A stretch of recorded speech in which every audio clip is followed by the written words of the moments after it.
ॐ मङ्गलं भगवान् विष्णुः मङ्गलं गरुडध्वजः मङ्गलं पुण्डरीकाक्ष मङ्गलाय तनोः हरिः। ॐ अखण्डमण्डलाकारं व्याप्तं येन चराचरं तत्पदं दर्शितं येनं परमानंदम सद्गुरुं। आज का जो सूत्र है वो 12वां सूत्र है और उस सूत्र में यहाँ से शंख बजना प्रारंभ होते हैं। तो इस सूत्र में ऐसा कहा गया है कि तस्य संजन हर्षं कुरु वृद्ध पितामह सिंहनादं विनर्धोच्चैः शंखं दद्मो प्रतापवान्। तस्य संजयन हर्षं गुरुवृद्धः पितामह सिंहनादं विनद् उच्चये शंखं दद्मो प्रतापवान्। तो ये जो है, ये जो श्लोक कहता है कि कौरवों में जो वृद्ध हैं, कुरु वृद्ध, कौरवों में जो वृद्ध हैं और जो प्रतापवान यानी बड़े प्रतापी हैं, पितामह भीष्म ने, पितामह भीष्म ने तस्य यानी उस, है ना, हर्षम यानी दुर्योधन को हर्षित करने के लिए, संजय नयन यानी उत्पन्न करते हुए, उच्चय यानी ऊंचे स्वर में, सिंह के दहाड़ के समान सिंहनादम, विनद्य यानी गरज कर, शंखम यानी शंख, दधमो यानी बजाया। अब इसमें कुछ गहरे अर्थ इस तरह के हैं कि कुरुवृद्ध क्या है। जो कुरुवृद्ध है इसका मतलब है कि जो कर्तापने में करते करते जो बूढ़ा हो गया, लेकिन कुरु वृद्ध करने में जो बड़ा वृद्ध है, लेकिन होने का उसको कुछ भी अता पता नहीं है। करने में बड़ा वृद्ध है वो, जन्म जन्म से उसके कर्तापने और भोक्तापने के अभ्यास से यह जो जीवात्मा है ये अभी तक कर्तापने और भोक्तापने का गहरा गहरा अनुभव जानता है, लेकिन ये कर्तापने और भोक्तापने से हटकर कुछ नहीं जानता। ये करता है फिर भोगता है, फिर करता है फिर भोगता है, फिर भोगता है और फिर करता है, फिर जन्मता है और फिर मरता है, फिर मरता है और फिर जन्मता है, और उसमें जीता है उन्हीं इंद्रियों में, उन्हीं गड्ढों में, बार बार एक ही गड्ढे में ये गिरता है। बताओ कितना बड़ा बेवकूफ है ये। कोई अंधा भी होता है तो 2-4 बार उन गड्ढों में गिरता है तो अगली बार बच के जाता है, लेकिन उन्हीं गड्ढों में गिरता है। वही काम, वही क्रोध, वही लोभ, वही मोह, वही मान, वही मत, वही मत्सर, वही का वही गड्ढे। हर जन्म में इसको करने में ये बड़ा वृद्ध हो जाता है, कुरु यानी कर्ता भाव में, है ना।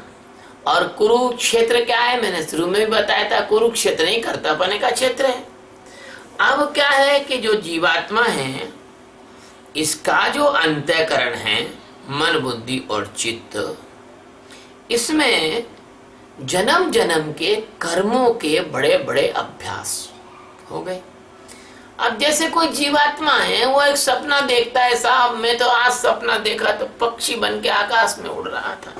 बताओ, यानी वो किसी जन्म में पक्षी था और उस जन्म के संस्कार के अंतर्गत उसको स्मृति आई अचेतन में से और वो सपना देखा। वो कहता है यार मैं तो सपने में एक ऐसे स्थान पर गया जब इस जिंदगी में तो कभी गया ही नहीं हूं। तो कहने का तात्पर्य है कि यह जो है कर्तापने का जो इसका अभ्यास है वो इसके फ्लाइट रिकॉर्डर में, इसकी चित्रा नाड़ी में, इसके संस्कारों का लेखा जोखा इसके अंदर पड़ा है, और इसी को कहते हैं संचित कर्म। और इन्हीं कर्मों के कारण इन्हीं बीजों के कारण इसमें बार बार जन्म और मृत्यु के फल उगते हैं। सतगुरु क्या करते हैं? ज्ञानाग्नि दग्ध कर्माणि, ज्ञान से कर्मों का नाश करते हैं, और नाश करने से फिर जन्म मृत्यु होती नहीं, मुक्त हो जाता है। तो जो तस्य संजनयन हर्ष, तो ये जो है कुरुव्रत जो पितामह है, ये वृद्ध हो गया है, बूढ़ा हो गया है, फिर भी इनका जो कर्तापना है वो चला ही आ रहा है। और उनके जो शंख बजाने का ढंग है, उससे अहंकार इसलिए खुश होता है कि अहंकार का शंख है डींग मारना, डींग हाँकना, बड़ी बड़ी बातें करना। कभी भी देखो कोई अहंकारी आदमी होगा, बड़ी बड़ी डींग मारता रहता है। अरे भाई, डींग किसकी मारते हो? आदमी की औकात क्या है? जरा सी चोट लग जाए खोपड़ी में तो आदमी कितना भी बड़ा कॉलेज का प्रोफेसर हो, डीन हो, बहुत बड़ा मूर्धन्य विद्वान हो, उसकी स्मृति चली जाती है। स्मृति उसको याददाश्त यहीं जिंदा जिंदा में ही छोड़कर चले जाती है। और जो बुद्धि तुम्हें जिंदा जिंदा में छोड़ देगी, वो बुद्धि तुम्हारे मृत्यु के बाद भला क्या काम आएगी? प्रैक्टिकल उदाहरण है, कोई आदमी सिर में चोट किसको जोर से लग जाए, उसकी याददाश्त चली जाती है, सिर के बल गिर जाए, कमजोर हो जाता है, उसको याद नहीं रहता। बूढ़ा हो जाता है, उसको याद नहीं रहता। 3 बार जो है घर की कुंडी देखने जाता है, बाहर जाता है तो ताला देखने जाता है कि लगाया कि नहीं लगाया, नल बंद किया कि नहीं किया, लाइट बंद की कि नहीं की, 3 बार देखने जाता है।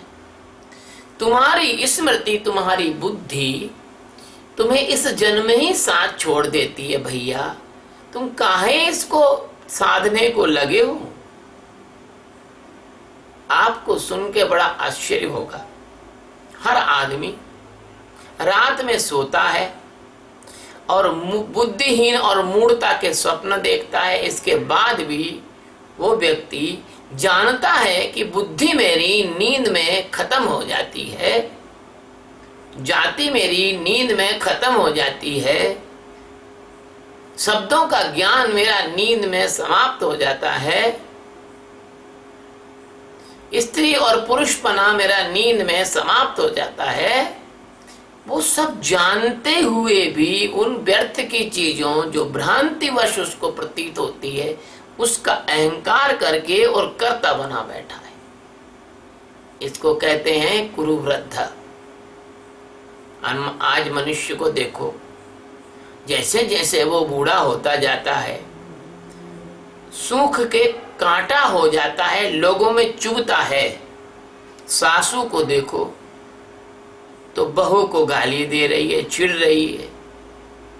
ससुर को देखो तो बेटों को गाली दे रहा है। ताऊ को देखो तो घर में बवाल मचाए हुए है। अरे तुमसे तो फूल अच्छा है, जो जब फूल वृद्ध होता है तो मीठा फल बनता है, और तुम वृद्ध होते हो तो चुभीले कांटे बनते हो, लोगों को ऐसे शब्द बोलते हो, लोग तिल मिला जाते हैं।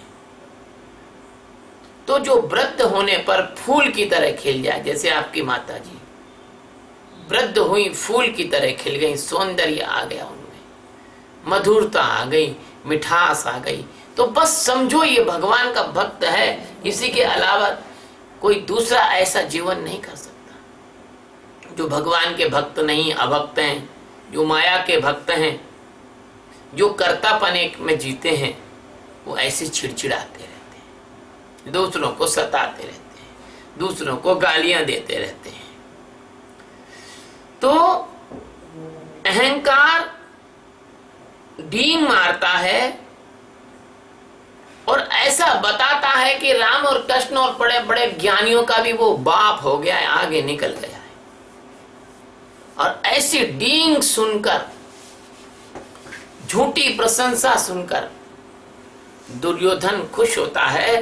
तो भीष्म पितामह ने जो शंख बजाया वो दंभ का शंख बजाया, दंभ का शंख बजाया।